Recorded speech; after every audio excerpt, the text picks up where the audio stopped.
Hello again, this is Dr. West. We are going to pick up where we left off in the last video and discuss sleep as well as a little bit about dreams. And we're going to look at them a little bit from two perspectives. We're going to look at sleep as a biological rhythm in the body. So we're going to look at it how it's sort of a rhythmic pattern, hopefully that occurs every day for you.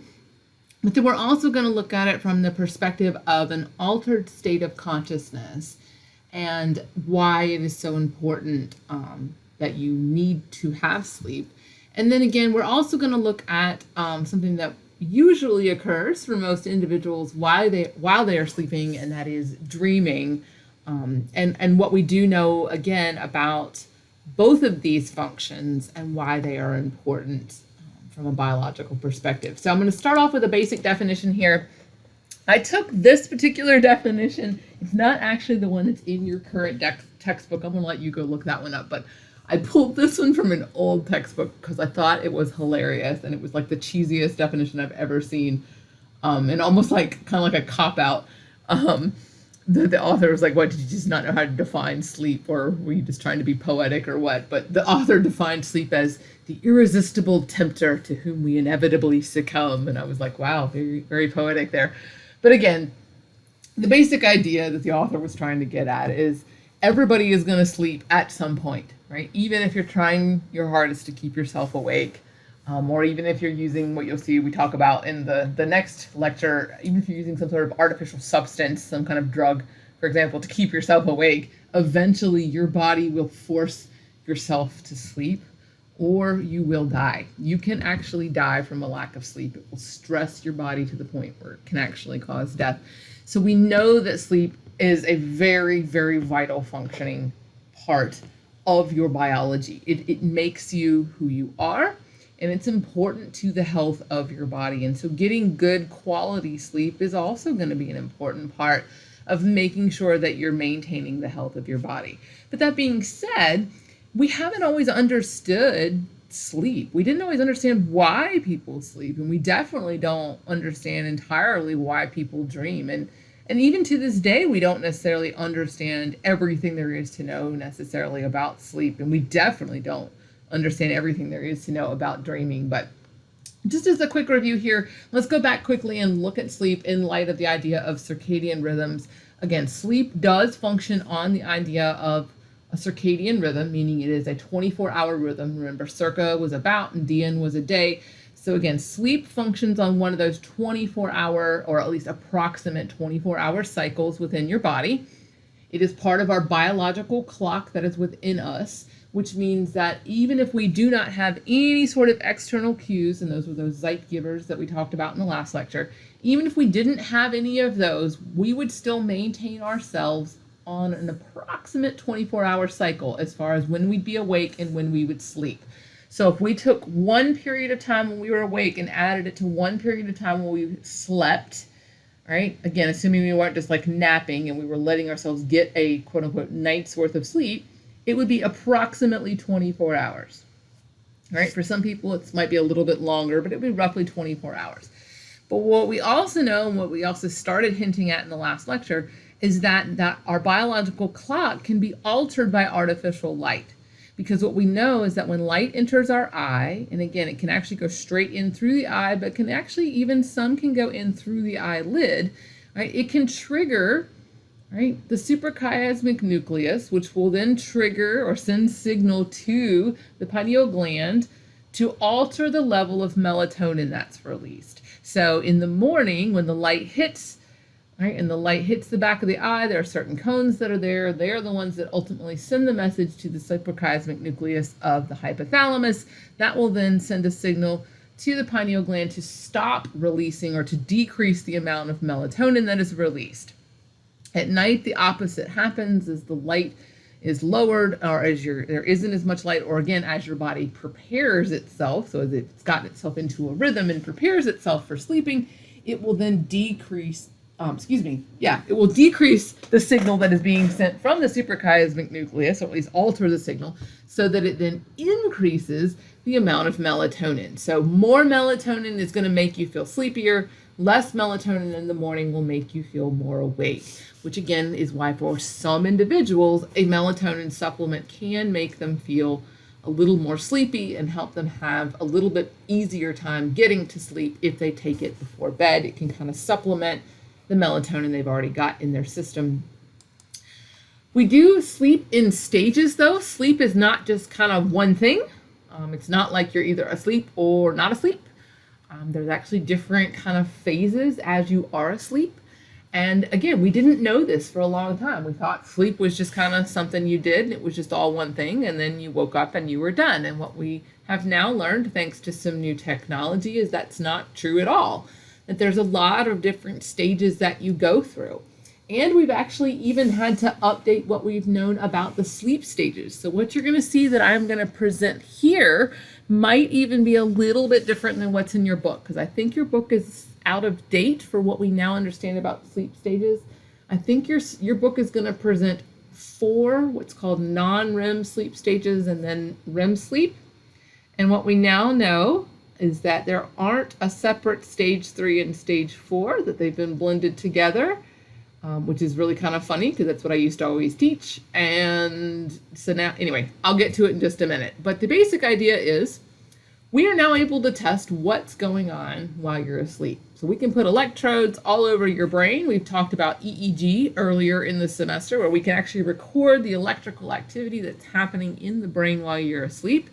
And what we know is that your brain is not off. Your neurons are not just stopping activity, right? Which is good, especially for some of those lower brainstem areas that are keeping your heart going and keeping you breathing and all that stuff. It's good that they're not just stopping, right? But even some of the higher cortical areas and other things aren't just stopping either, right? And that really puzzled us too, because we were like, oh, that's really interesting. We thought surely that most of the brain just kind of stopped, and it doesn't at all. So we used an EEG. And we can also measure a lot of other things. We can measure skin conductance. We can measure a lot of other things. But one of the more interesting things that we do is called an EOG, which actually measures your ocular movements or your eye movements, the muscles around your eyes. And if you've ever watched somebody that's asleep, you'll actually see that their eyes will twitch in the middle of their sleeping. You can actually see it in your dog or in your cat as well. If you've ever seen your dog or cat sleeping, all of a sudden their eyes kind of twitch, right? We wondered what that was about, because we've noticed that people and animals do that. And we're like, that's kind of weird. So that's where we got the idea of, well, let's hook them up to this other thing too, and let's see what's going on there.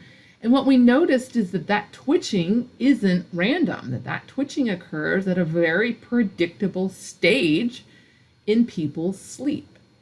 And that isn't the only stage, that there were several others, and that all together, collectively, you cycled through these stages about every 90 minutes while you were asleep, and that you would have several of these 90-minute stages. So that's what we're going to talk through in the next couple slides here, is what are the sleep stages. So let's start you off. Let's pretend like you're getting ready to go to sleep for an extended period of time. So hopefully this will be at night for most of you that have your main period of sleep at night. The first thing you're going to do is you're usually going to lay down somewhere comfortable, a bed or a couch or wherever it is that you sleep that you find comfortable, and you're going to get super relaxed. Most of you aren't quite asleep yet, but you're really relaxed. And you know that feeling, right? Most of you will close your eyes. Some people don't. Some people just kind of stare off into the distance. You're not really looking at anything. You're just kind of zoned out, right? And you know that feeling, that super uber relaxed feeling where you're like almost asleep. You can totally feel the calm sensation come over you, right? This is not a formal sleep stage yet, but you're getting there. And we can actually tell that you're almost asleep because your brain starts to relax. And we can tell your brain starts to relax because the actual activity in your brain, what we're measuring with that EEG, starts to change. And what we see is a lot of activity start to change towards what we call these alpha waves, right? Which are pretty slow, pretty regular patterned, about 9 to 14 or so counts per second alpha waves. And what's also pretty interesting is that a person that is really in a deep meditative state can achieve this alpha wave pattern as well. So again, this is just somebody that has gotten themselves into a very deep, contemplative, relaxed state. Now, somebody that's meditating is usually then going to wake themselves back up, right? Or come back into a higher consciousness state. But somebody that's going to go to sleep is going to go from this alpha wave state into a lower consciousness level. And when they do, they're going to enter what we would call sleep stage 1. When they do that, they are going to experience something, and let me kind of move this so you can see all of the words here. When they do this, they're going to experience something called theta waves. So those alpha waves in the picture may not look different, but I can guarantee you it is, that those alpha waves are going to slow down even more, slower counts per second, into something called theta waves. And again, if you've gotten used to reading these and you learn how to read this, you would actually be able to look at it as it's happening in real time and go, oh, look, the person has gone from alpha waves actually to sleep. They're now in sleep stage 1. I now see the regular theta waves here. They have entered and they are having theta waves. Also interesting is that a person that is daydreaming, right, actually can show periodic theta wave activity. So you can actually have your brain almost be asleep. So even though we were joking when we called it daydreaming, it's really not that far off. You've actually entered the lightest sleep stage at that point. And you notice we're using Greek letters here, right? So we're using letters of the alphabet. Alpha waves, you're still awake, so A and A there. Theta waves, you've gone to sleep here, all right? So theta waves, you've gone to sleep. But, right, you're just in stage 1. Right? Once you've been asleep a little while, you're going to eventually get into a slightly deeper stage of sleep called stage 2. Now, you still have a lot of theta waves going on, but you also have 2 defining characteristics of stage 2 sleep, and this is how we define it. Now, most books, and actually even my picture, only mention one of the things, but I want to highlight the second thing because this is how I remember stage 2. I remember that it has 2 special features added to the theta waves. So stage 1 just has theta waves. Stage 2 has theta waves plus 2 things. The first thing it has are these little bursts of activities called spindles, sleep spindles. Okay? The second thing that you'll see is sometimes these really big, slow waves, and we call this a K complex. Right? So if you wanted to write that down, jot that in your notes somewhere. The second thing that happens during stage 2 sleep is a K complex. K like kangaroo, K complex. So that's how you know that you've entered stage 2 sleep. And again, you'll stay in stage 2 sleep for a little while. And then you're going to enter the deepest sleep stage. And as you can see from my picture here, you went from being awake with the alpha waves to stage 1 with the theta waves to stage 2 with the theta waves plus the spindles and the K complexes. We're going to go down into the deepest sleep now. And we used to teach that there was a stage 3 and a stage 4 deep sleep. And your book may even still have that. But what I used to teach, and I used to say, look, stage 3 and stage 4, they're not really that different, to be honest. And I honestly didn't even learn until I got to graduate school what the difference was between stage 3 and stage 4. And even then, my mentor said there really isn't a lot of difference. Some people don't even get to stage 4 sleep. You know, some people do, some people don't. No. And so I always kind of wondered to myself, I was like, well, I mean, is that really a thing then? Like, or is it like something different about certain kinds of people? Like, is there something special about stage 4? Like, should we be working to get people to stage 4? Or is stage 4 some kind of bad thing? Like, anyway, as it turns out, flash forward lots of years later, because it's been a while since I've been in graduate school, what we've now discovered is that they're not really that different, right? All those little minute differences really aren't that different. So now we lump them together, as I was kind of already doing when I taught it, and we just now call it stage 3. So we got rid of stage 4 entirely. So even though my picture shows 3 and 4 together, even those people that do reach what we used to call stage 4, we actually just say now that's just a variation of stage 3. So what we know about stages 3, 4, and that we're now just going to call 3, is that this is the deepest sleep that you're going to be in. And this is when your brain is going to be the slowest it's going to be, meaning it's going to have the slowest amount of activity. And again, I say it this way on purpose. I say that it is the deepest sleep on purpose so that I can remember in my mind that what you're going to see the most of is delta waves, these really big, really slow waves. So stage 3 sleep, which is your deepest sleep, has delta waves. Everybody with me so far? You were awake, you had alpha waves, but you were really relaxed. Then you actually went to sleep and you had theta waves. That was stage 1. Then you got a little bit deeper in stage 2 sleep and you had those 2 special things added to the theta waves. That was the spindles and the K complexes. Then you went all the way into deep sleep. And that's when you got these delta waves. And this is when you would be super, super, super relaxed. It would be really hard to wake you up. It's possible, it's just really hard to do during deep sleep because your brain really has slowed down. All right, and then what you notice from my graph here is that we're not going to go to that last sleep stage yet, right? We actually come back out of the deep sleep before we reach the last sleep stage. So what we're actually going to do is we're going to go from this deep sleep stage, we're going to go back to stage 2. We're going to have those theta waves and the K complexes and the spindles again. And then we're going to go to our final sleep stage that we haven't talked about yet. All right, so here's kind of the pattern. You're going to start out awake, again, relax with the alpha waves, but awake. You're going to go from stage 1 to stage 2 to that deep sleep. You're going to come back out into stage 2, and then you're going to go into that last stage called REM. So there's actually 4 stages, 1, 2, and 3. And then a special one called REM sleep. And REM stands for rapid eye movement. So sometimes stage 1, stage 2, and stage 3 will be called non-REM sleep, or sleep stages that happen when you're not experiencing REM, and then a stage of sleep when you are experiencing REM. But anyway, no matter how you want to think of it, you go from lightest sleep to deep sleep, then back out, and then into REM, and that is one 90-minute cycle. And then it starts over.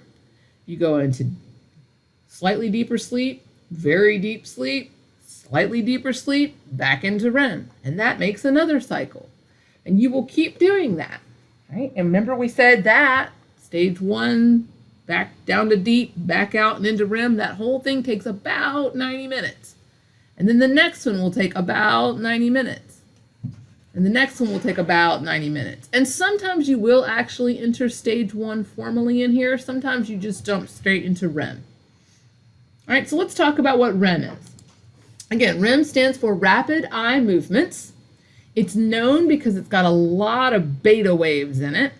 And it's got these really weird eye movement phases in it. All right, so remember I told you, let me go back up here. Remember I told you we noticed that people were having their eyes twitch? And we decided, hey, we should measure what's going on there. What we found out is that that twitching eye thing only happens during REM sleep. Right? It's only happening during that one very specific phase. So it does not happen during 1, 2, or 3. It only happens during REM sleep. And if you also keep in mind here with the Greek alphabet, all right, we call these beta waves.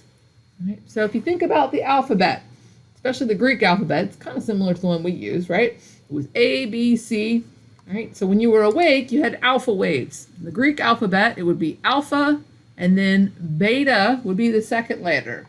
Well, look at the letter we've given here to REM sleep. We've called these beta waves. Well, the reason we purposefully chose that is because beta waves are pretty similar to alpha waves. In other words, while you are having REM sleep, you are almost as if you are awake. Your brain is the most awake-like while you are sleeping, which is why some other things that happen while you're sleeping might occur. For example, dreaming, right? Most of your dreams, if you're going to have them, are going to occur during REM sleep. Now, it does not mean you can't dream during a different stage of sleep. You can, it's just pretty rare. Most of the time, the dreams that people experience, particularly the vivid ones, particularly the ones that feel like little movies or whatever, if you have those kinds of dreams, those are the ones that would have occurred during REM sleep, because the majority of your brain is more awake-like than at any other point in the sleep cycle. And again, that eye twitching thing that happens during REM sleep. So if you're watching your dog or your cat the next time they're asleep and you see them twitching, it's because your dog or cat has gone into REM sleep. And we hypothesize that dogs and cats also dream, but it's a little bit hard to actually ask them if they do, right?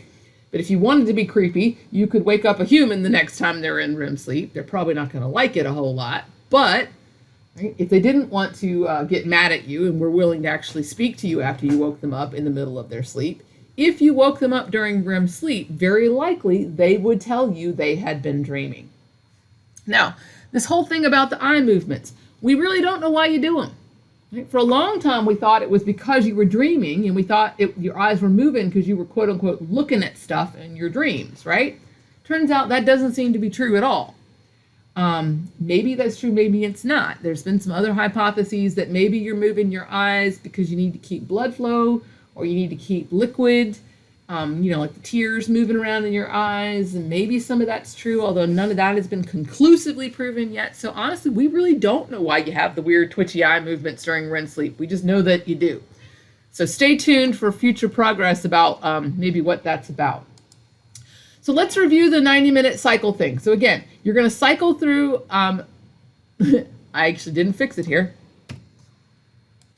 With each 90-minute cycle, you're going to go through stage 3 sleep is going to decrease, and the amount of REM sleep is going to increase. What does that mean? Well, that means you're going to have less time in deep sleep and more time in REM sleep. So when you first go to sleep for the night, again, you're going to go all the way into deep sleep. And remember, this is old, so we don't have stage 4 anymore. Then you're going to come back out and go into REM sleep. You're going to spend a little bit of time in REM sleep, then you're going to start the cycle over again. But all of that took 90 minutes approximately. You're going to go back down into deep sleep, come back out, go into REM sleep. And then you're going to come back down into deep sleep and spend even more time in REM sleep. And again, as it's getting later and later, and as you've been asleep longer and longer and longer, you may not even get all the way into deep sleep. You may just stay more into stage 2 and jump right back into a REM cycle. Right.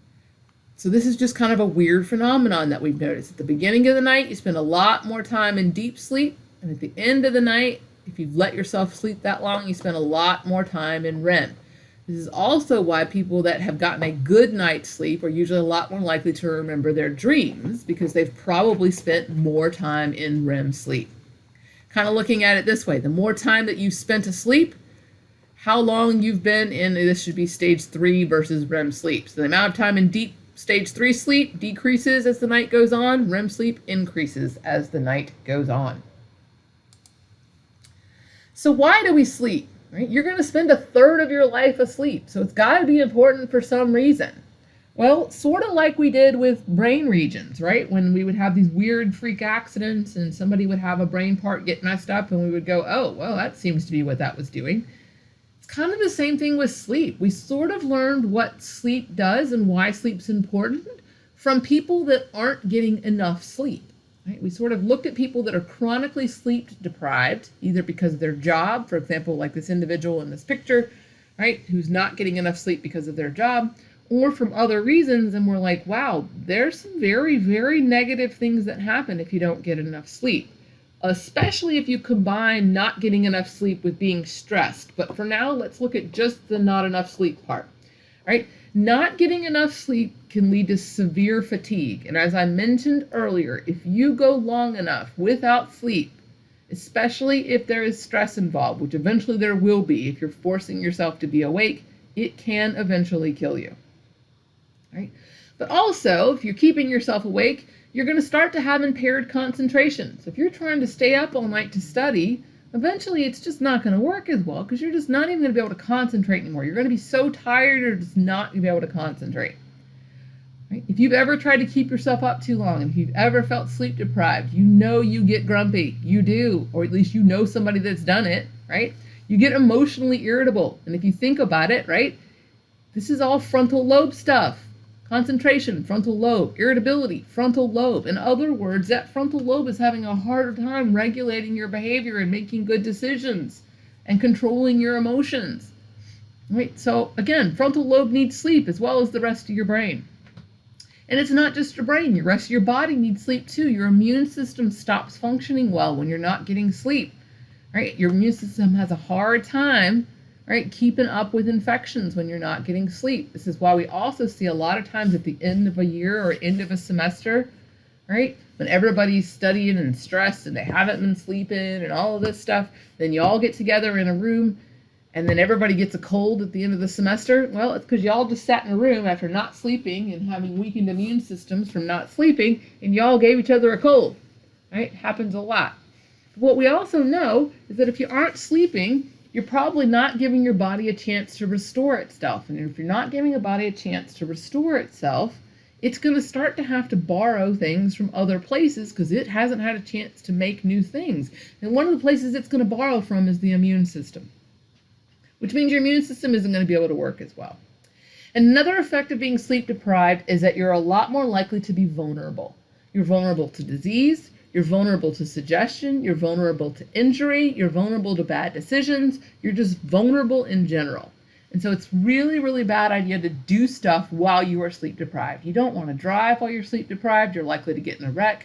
You don't want to do things that you just don't want to do stuff while you're sleep deprived. If you're sleep deprived, you just want to go to sleep. That's the best decision, that's the smartest decision to make. If your body needs sleep, it needs sleep. And it's not a matter of willpower or anything like that. It's literally your biology begging you to let it heal itself so that you can start over again. So, why do we think we need sleep? Well, there's a lot of reasons. I mean, I told you about some of the actual biology of why it's important, but we also think there's more to it than just that too. Right? We also think that sleep is protective, especially the pattern of why we sleep, as far as sleeping in the dark and being awake during the day and not the other way around, for example, right? We think that sleep was protective to our ancient ancestors. Being asleep in the dark, when potential predators were out, we didn't necessarily, weren't able to see very well. It made a lot of sense that we might just find somewhere to hide out that was pretty safe so that we wouldn't, potentially run into something that could harm us or even just harm ourselves by falling in a hole or tripping on something, right? So it just made sense that if we just slept at night, it would make sense. And if we stayed somewhere safe and out of the way, it would make sense, right? And if we just conserved our energy during a time where we couldn't be super productive, because again, couldn't really see, that made a lot of sense too. So it makes a lot of sense that nighttime is the time that we would have evolved to be the most likely to be sleepy. We also know that sleep helps us to recover.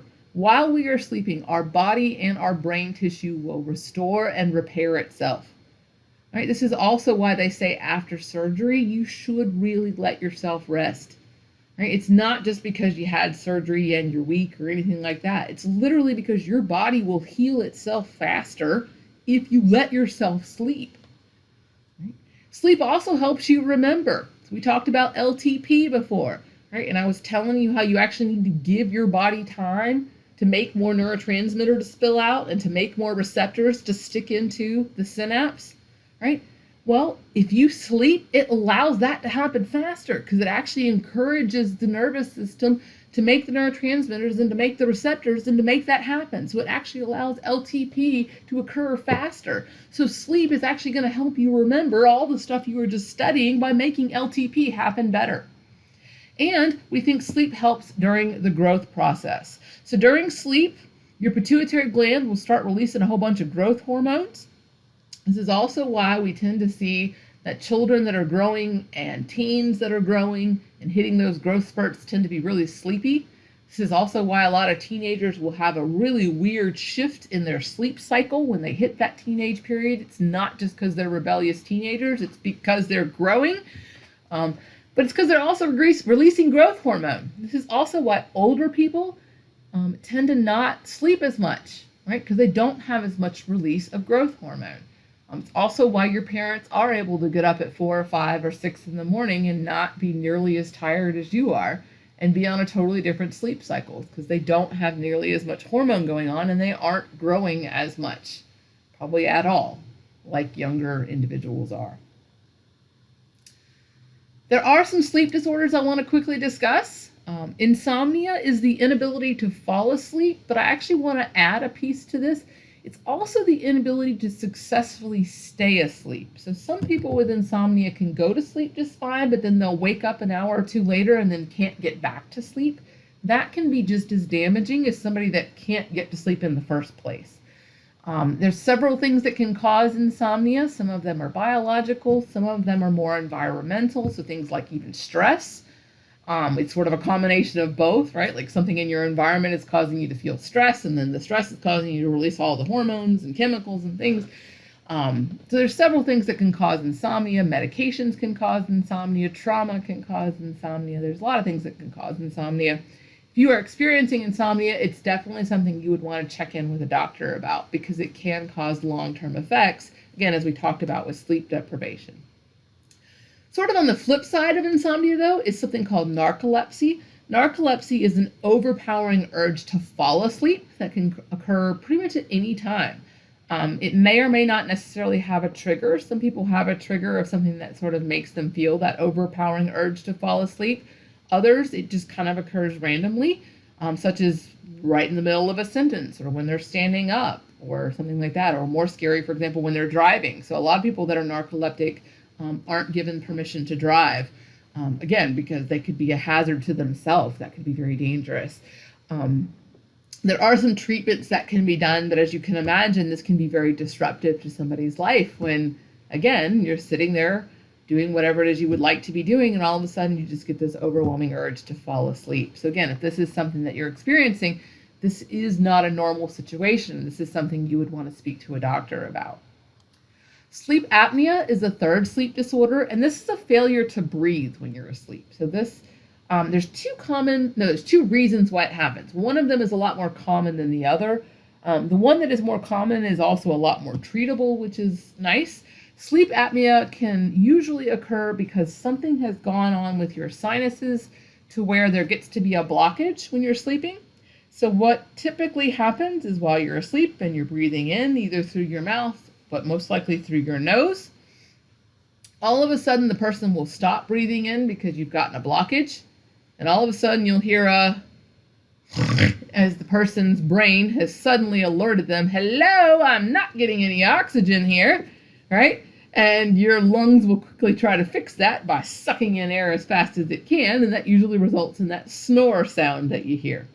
Now, usually what's happened there is that, again, you've got something either in the sinuses or in the upper throat or something just about the way you've kinked your neck or however with your laying, right, that it's blocking the airway. Essentially, you've just blocked the airway.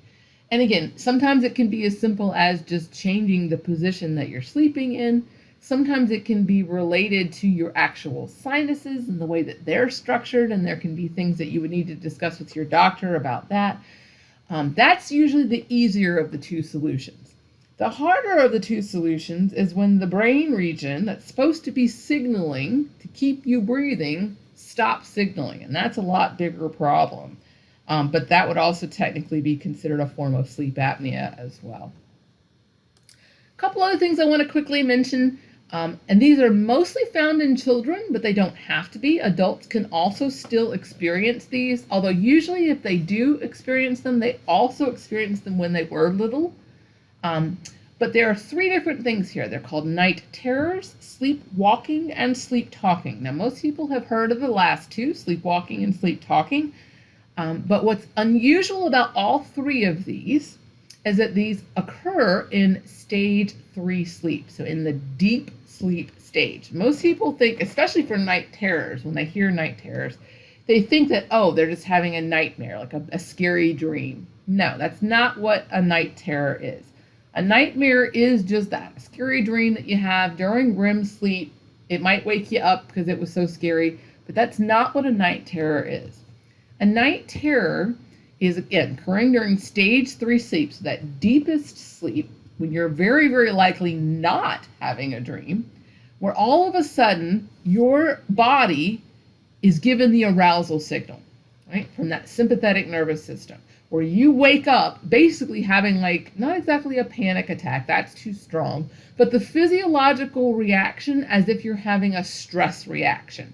So as if you just had something scary occur. So you're going to have all those sympathetic reactions. So the rapid heart rate, the perspiration, the dilated pupils. And so you wake up absolutely feeling terrified. But again, because you weren't dreaming and you didn't see anything and you didn't hear anything and there was nothing in your sensory experience to explain it, it feels even more terrifying because, again, you're getting all these physiological symptoms, but you have nothing to explain it with, right? You don't even have a dream to say, I had a scary dream and now I'm feeling this way. You just wake up feeling terrified, which is why, especially to a child that can't even give themselves the rational explanation of that was a night terror and it's just a physiological thing that happens, so they can't even use the scientific explanation, right? Can imagine it feeling so terrifying. Most of the time people will outgrow it, but not necessarily. But again, you can imagine how weird that must be if you've never experienced it before yourself. The next two, sleepwalking and sleep talking, again, a lot of times people used to think, oh, that's just the person that's acting out their dreams. But again, no, these are not occurring during REM sleep, and they have been shown to not occur while a person is dreaming, because if you wake the person up, like, again, as I mentioned doing during REM sleep, they do not remember dreaming, and they very likely are not dreaming. But again, what happens during sleepwalking is the person just gets up and walks around. Sometimes they actually do things besides walking. Other times they are just walking around. Same thing with sleep talking. The person is actually speaking. Now, sometimes it's words that you can understand. Sometimes it's sentences that you can understand. Sometimes it's just kind of mumbled stuff. Other times the person can even respond. Like if you're sleep talking and then, or if a person is sleep talking and then you try to like interact with them, they will act as if they're responding back to you, but it is guaranteed that the next day they're not going to remember any of it. And so I have two good stories for you here, because both of these run in my family, or at least my current immediate family. So my husband is a sleepwalker. He will sometimes get up in the middle of the night, and he does construction for a living. So he's a licensed contractor. And so sometimes he will get up in the middle of the night and it's almost as if he's still working. That's sort of the motions that he's going through. And so you'll see him get up and he'll be doing stuff like, it'll look like maybe he's measuring or like he's hammering, or he just does some very bizarre behaviors. And you can wake him up. So that is a rumor, if you've ever heard that. You should never wake up somebody that's sleepwalking. It's very dangerous. No, not dangerous at all. In fact, if somebody that's sleepwalking is about to harm themselves, for example, if they're about to fall down some stairs or do something dangerous, yeah, you should absolutely wake them up and make sure they don't do anything to harm themselves. Now, again, they're going to be very confused because, again, they're not actually dreaming and they're going to have no idea how they got where they are, right? But again, you want to make sure they don't harm themselves if you notice that they're sleepwalking. But in my husband's case, usually I can just sort of guide him back to bed if I can't actually wake him up and put him back into bed. And again, he will remember none of it the next day, right? So he's a sleepwalker. Now again, I'm picking on him, but only because I'm about to pick on myself, because I am the opposite. I am a sleep talker, all right? I will talk in my sleep all the time, apparently, again, because I don't remember it at all. But according to him, I talk to him all the time. And he says sometimes it's words that make sense in that, they're words, but they don't make sense like in a sentence. Like I'm not saying sentences that make sense. I'm just saying words that he understands. He says, but most of the time what it is just like me going, nah, nah, nah, nah, nah, nah. And then he'll ask me a question and I'll reply, but it's still like, nah, nah, nah, nah, nah. But again, I remember none of it the next day. But I know that I've done this forever, because ever since I was little, people have told me, like my mom and other people have told me, I've always done this sleep talking thing. Probably the best one was when I was really, really little. I had just learned to spell my name, apparently, in school. And this was how long ago this was. Beepers, pagers, had just become a thing. And my parents both had one for their jobs. And when one of them had tucked me in that night for bed, it had fallen out of their pocket and it was in my room. And it went off in the middle of the night, and apparently it woke me up just enough to start sleep talking. Again, I don't remember any of this. But again, of course, my parents hear the pager go off, so they come in the room, of course, looking for it. But apparently I was spelling my name over and over again. I was just saying the letters of my name over and over and over again. And again, I remember none of it. Don't even remember the pager going off. But nonetheless, those are some sleep disorders. Again, most children outgrow it. Apparently, my husband and I did not. We don't necessarily do it very often, but it is definitely something that we do. We have also noticed, though, that when we are more stressed, we are more likely to do it.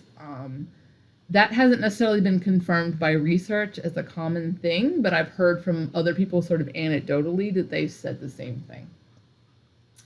All right, the last thing that we're going to cover in this lecture is a little bit about dreaming within REM sleep and maybe why we dream. Again, I'm going to start off by saying we don't really know why we dream. We just don't yet. But nonetheless, there seems to be a link between REM sleep and dreaming.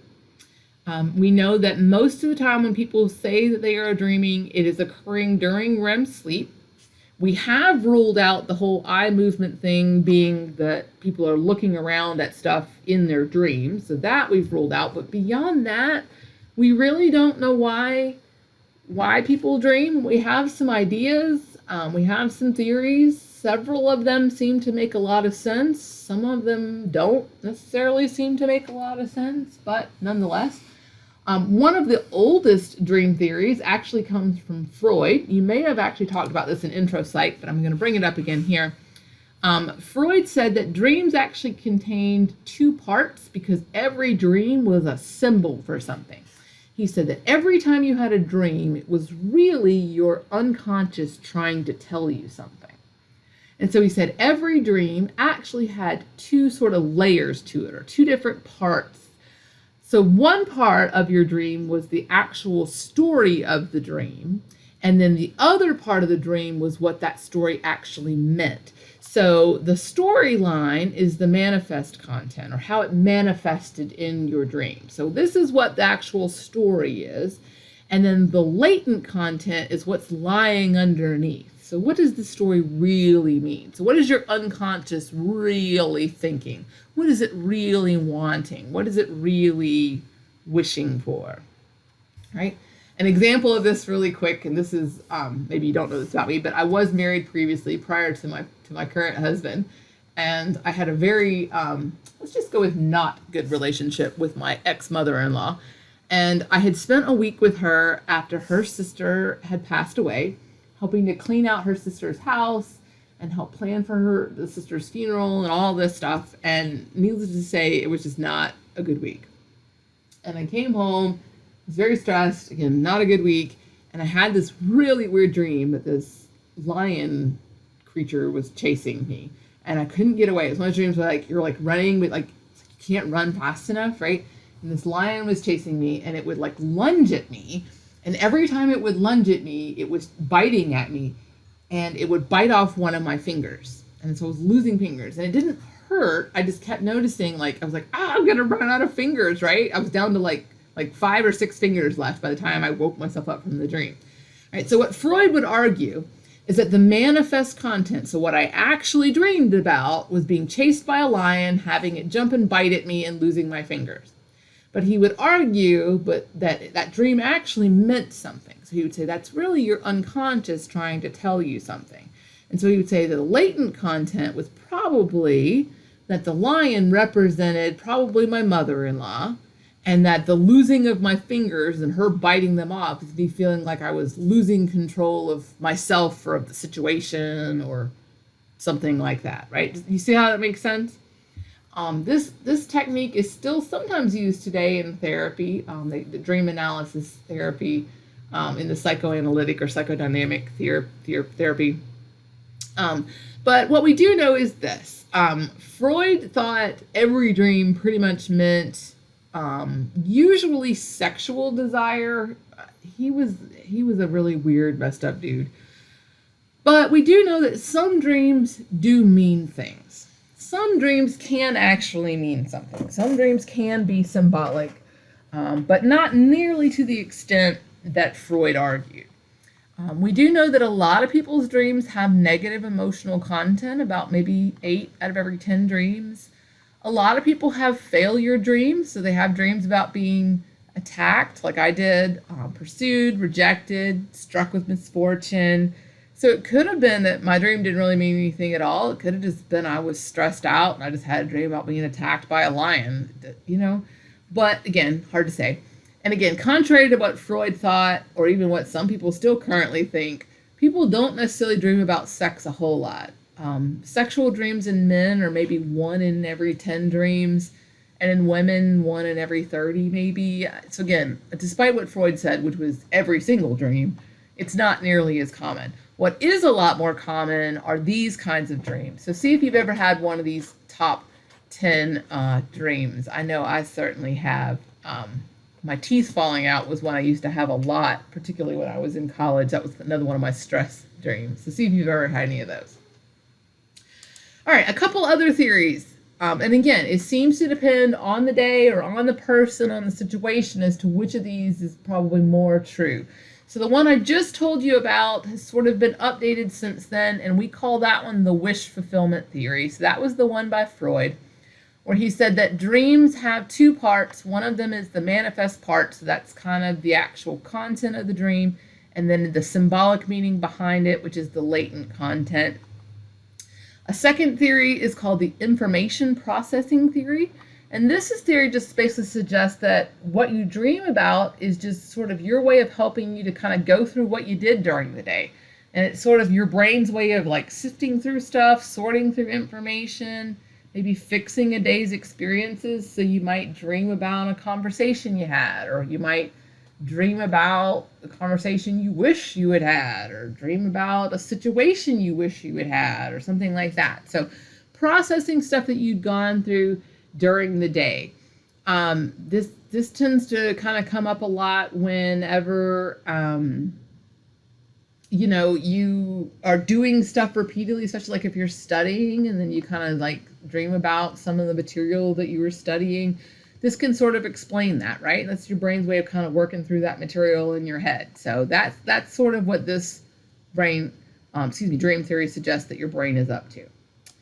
Another dream theory says that dreaming is necessary for physiological reasons, that basically we need to dream while we're asleep, basically just to keep our brain and our neurons within our brain active, and to sort of keep those neural pathways that we're trying to form constantly throughout the day activated. So basically that LTP stuff that we were talking about, basically we need to keep it going at night. We need to sort of recharge it a little bit at night. And so basically what we see happening, especially if you look at little children and babies, they spend a ton of time in REM sleep, especially compared to older adults.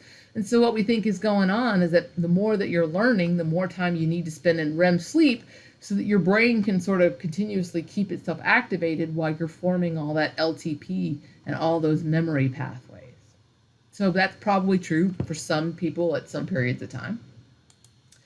And then 2 more theories. One of them is called the activation synthesis theory. This one, it probably makes the most sense for the majority of my dreams. And this is just that your brain will engage in a lot of random neural activity. So as you're asleep and you have those random beta waves happening during REM sleep, you're going to randomly sort of get sensory experiences. Usually it's images or sounds or smells. And then your cortex, the top part of your brain that tries to make sense of everything, doesn't like randomness. So what it will do is just try to put it all together into a story that sort of makes sense, even if it doesn't really make sense. And I'll give you an example of a real dream that I had once that can maybe explain this. So I had a dream once that I was at Carowinds and I was there with one of the vampires from the Twilight movies, although I didn't actually see the Twilight movies, so I made up a vampire character in my head, and I was worried that he was going to get hungry and try to eat me or eat my blood, and so I offered to buy us pizza. And again, that is so random, and it was nothing that I had done during the day, because again, I had not gone to Carowinds, I had not eaten pizza, and I had not seen the Twilight movies, nor had I read the books or anything like that. So again, it doesn't make sense that it would have been explained by the information processing theory. So it makes more sense that it was just random stuff that had come up in my brain, right? So apparently I randomly thought about Carowinds, I randomly thought about pizza, and I randomly thought about the Twilight movie. And again, because that didn't make sense to my random brain, my brain was like, okay, we're going to try to make this make sense by making a story out of it. So we're going to pretend you went to Carowinds, and since you haven't seen the Twilight movies, we're going to make up what the character looks like in your head, and we're going to make up a story about why you would have gone with a vampire to Carowinds. And apparently in your mind, you don't want to get eaten by the vampire, because apparently in the book, she does want to date the vampire or something. Again, I haven't read them. Anyway, carrying on. So I offered to buy him pizza because apparently I had also thought about pizza. So again, that's the activation synthesis theory, which is also why you can have some really weird dreams sometimes where you wake up going, what was that? Again, that was just that. It was random things popping up in your brain, and your brain desperately trying to make a story out of it. So there you go. The last one that we're going to talk about, and there are lots of other theories, these are just kind of the top 5, is the cognitive development theory. And some people think that we need to dream as part of our maturation and cognitive development process, that as we are growing and learning, and this is almost sort of a combination of number 3 and number 2 kind of put together. So this last theory here, as we are growing, as we are learning, and as we, are gaining new skills, so new problem-solving skills, new thinking skills, new problem-solving skills, new, and as our brain itself is growing and all that myelination and stuff is occurring, that we actually need to dream to make that happen more effectively. We also know, too, again, that any of these theories is likely to be true at any given time for any person, depending on the night, depending on the person. We also know that we need REM sleep. So if we don't let you get REM sleep, so if we take you to a sleep lab, we let you sleep, but then purposely wake you up right as you go to REM sleep, but then let you go back to sleep, it will actually restart the cycle. So you'll have to go back to 1, back to 2, back to 3, back to 2, and then right before you go to REM, we wake you up again. So technically, you will have been asleep for a long period of time, 8, 9 hours. We just never let you get to REM. The very next night when we let you go to sleep, you will rush through the cycle. You'll go to 1 to 2 to 3 to 2, almost immediately into REM sleep, and we call that REM rebound. So again, we really do need specifically REM sleep. Right? There's something special about REM sleep. We don't know if it's specifically the dreaming. It may be, but there's something special about the REM sleep that we need. All right, the last slide I'm going to show you is just a kind of a dream theory summary that I've got here for you of the ones that I talked about. That will conclude this lecture. And again, the last part that we'll do in the final lecture is we'll talk about another kind of altered state of consciousness, and that is the use of drugs, either purposely because of medications or, again, illegal substances that are used in that way. Let me know if you have any questions, and I will talk to you soon.